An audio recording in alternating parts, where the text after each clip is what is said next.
Hello and welcome to Cooking the Books with Heather. Today we're going to be making a quick appetizer that I meant to be making a couple weeks ago when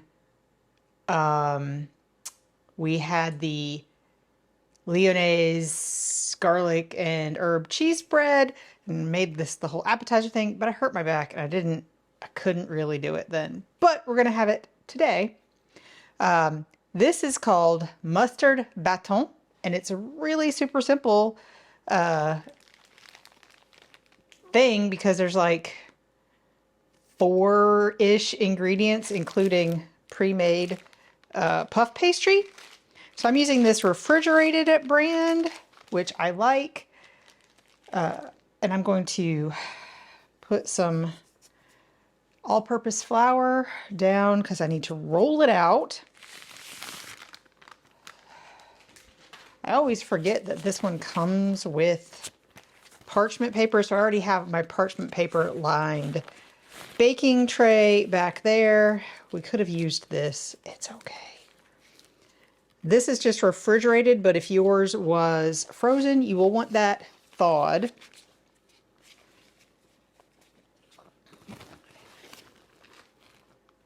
All right, there we go. All right. So now we're going to be rolling this out, and the goal is a 12 by 16 inch sheet. So I need to almost double that size. You do want it cold though, because for puff pastry, you want it to be cold when it goes in the oven as much as possible. I'm just trying not to have this stick too much. I'm going to do just a half recipe because it's just me and my family, and we do not need 40 bâtons for just us. I think that is probably good enough. My trying to de-stick it has stretched it out some. So I think that's good. Now I need to turn it.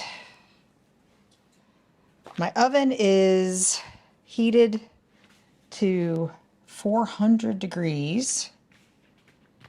All right. This was not great, but that's all right. That's all right. It'll be fine. It'll be fine. Good enough. Now from about, we're going to be folding this in half, and I'm going to need to sort of mark either measure, which I'm not going to do, or mark it, just guesstimate where half is.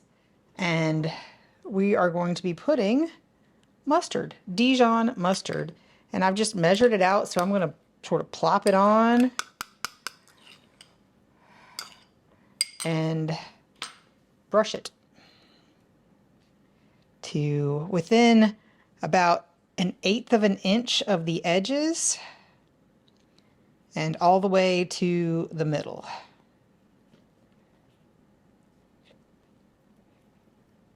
Now she says that you could fill this with other things like tapenade or roasted peppers or sun-dried tomatoes or anything, but we're going to go with the original base recipe, which is just mustard. I'm sure it will be delicious,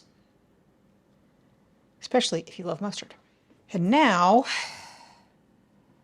I'm going to fold this over the top and kind of stretch it.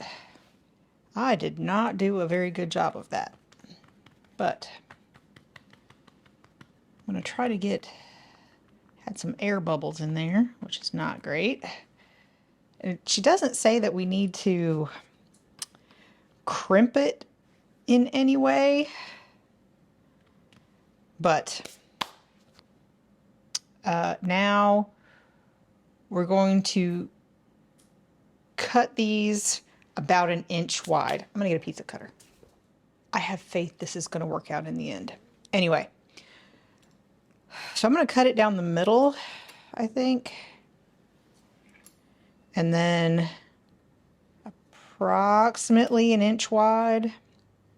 Again, this is just for me and my family, so it does not have to be perfect.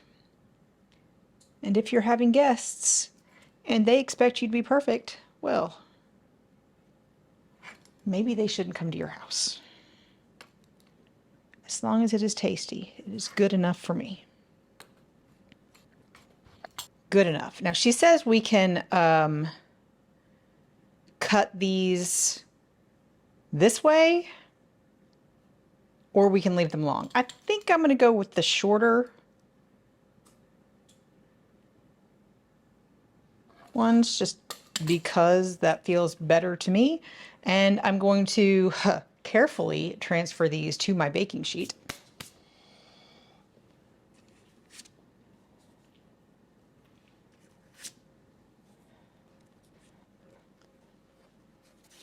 These will puff and grow, but I'm trying to get all of these onto one baking sheet, which is how they're supposed to be. So, but I don't know that that's going to work. We'll see. All right. Mine are not all going to fit on one sheet, so I'm going to do a smaller sheet pan as well. But I'm going to stick these in the freezer briefly, which she says you can freeze these like this and then finish them right before you bake them, and they'll keep in the freezer for 2 months, she says. So after you do this, you freeze them like this, put them in like an airtight container, a couple of months they'll last, and then you can have these fresh whenever you'd like. Anyway, so I'm going to freeze these, get another sheet for these, and I'll show you what we need to do right before we bake them. So these were in the freezer just long enough for me to do a little bit of cleaning of my workstation, etc. So they're really thin, so they chilled pretty quickly. Now all I have to do is give them an egg wash. So this is just an egg beaten with a little bit of water, just water. And I'm going to brush these all, just the top, with the egg wash.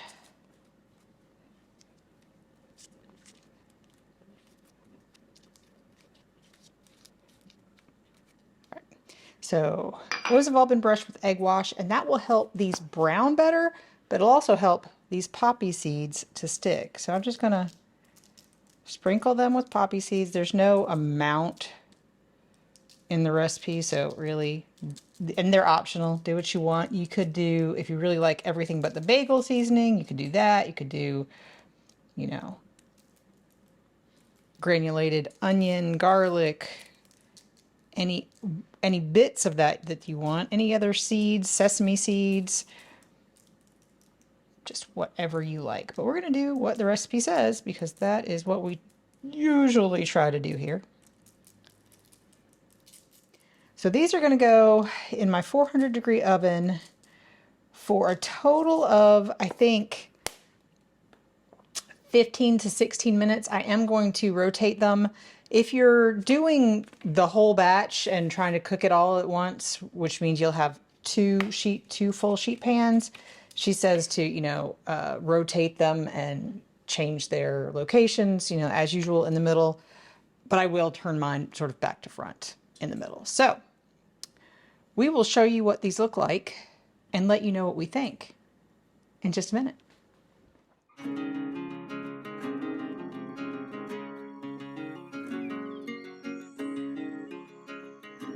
On this episode of Cooking the Books with Heather, you watched me make mustard bâtons from Dory Greenspans around my French table. We've been cooking a lot from this book recently. It's one of the ones I got for Christmas. But I have to say, the whole family loved this. We like mustard. We're not super mustard lovers, but you know, it is something I keep in the house all the time. Dijon mustard. And they were really, really good and very, very simple to make because it uses pre-made puff pastry, which can just be kept in the not the refrigerator. Well, mine was in the refrigerator, so you could get refrigerated or frozen ones. Let it thaw if it's frozen, roll it out, put some stuff on it, cut it up. So this could be a really easy thing to make if you have guests come over unexpectedly. Also, you can put them together, put them in the freezer, and they can just be ready, and you can make a few at a time if you want. The whole recipe makes like 40. We made a half recipe, which was plenty for just the 4 of us. In fact, we had some left over the next morning, but they were still good the next morning, but they were great, warm, not fresh from the oven. You probably want to let them sit a little bit, but warm, they were great. Room temperature, they were great. The next day, they were not quite as good, but still good. And you could put whatever you want in here if you really hate mustard. She has some options, which I've discussed already. Tapenade, sun-dried tomatoes, any sort of spread that you like. You could spread in there and top with whatever bits you like. I will keep this in my back pocket for something to make when we have guests and want some special little nibbles. I will definitely be making these again. If you've enjoyed watching me make this, please give me a thumbs up, hit the subscribe button, and come back and watch me make something else next week.